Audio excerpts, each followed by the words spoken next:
Well, I just picked up a new axle for the TJ. So this is what we're gonna be working on.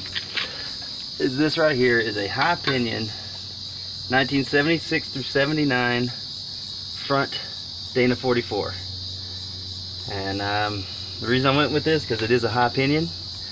And what we're gonna be doing throughout this build is breaking this whole thing down, and we're gonna replace the brake rotors all the way from rotor to hub, or hub to hub.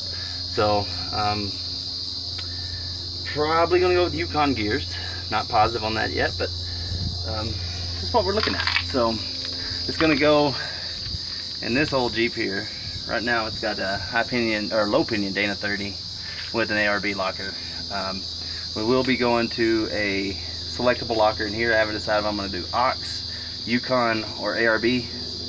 I'm a fan of ARB, but they're pricey. But yeah, anyway, we'll get there down the road. But for right now, we're going to be ordering chromoly shafts for it, and probably new hub lockouts,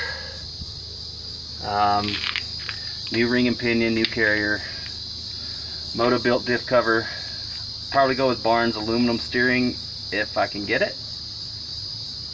But with that, we're going to be starting a new build for the old TJ, and it's going to be the dude project. So we'll see what happens. Keep in touch and we'll make it